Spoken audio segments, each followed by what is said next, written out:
இன்றைக்கி சிம்மிலி செய்யலாம் வாங்க. இட்லி பாத்திரத்தை அடுப்பில் வச்சு அடியில் தண்ணி ஊற்றிக்கோங்க. கேழ்வரகு மாவு எடுத்து தட்டில் போட்டு ஆவியில் வச்சுருங்க. ஒரு 1/4 மணி நேரம் இருக்கணும்.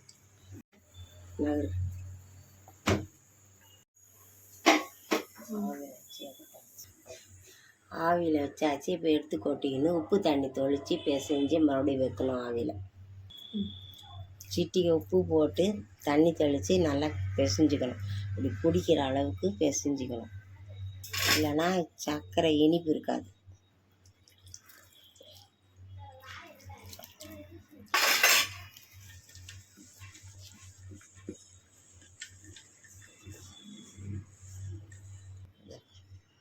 இந்த அளவு இருந்தால் போதும்.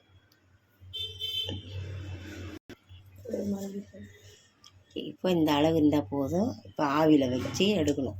நல்லா வெந்த அப்புறம் எடுக்கணும்.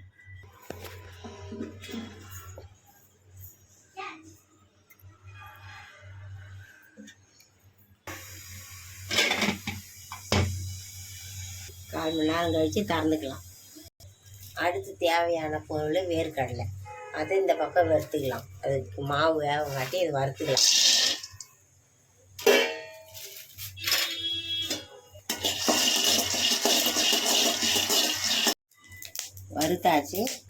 வறுத்தாச்சு எடுத்துட்டு தோல் நீக்கிட்டு வேர்க்கடலை மட்டும் எடுத்துக்கணும்.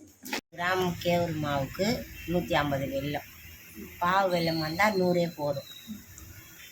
வேர்க்கடலை தோல் உரித்த அப்புறம் மிக்சியில் போட்டு தூள் பண்ணணும். அப்புறம் இதை கொட்டிக்கின்னு வெல்லத்தையும் சேர்த்து தூள் பண்ணிக்கணும். வேர்க்கடலையும் வெல்லத்தையும் ஒன்றா போட்டு தூள் பண்ணிக்கணும்.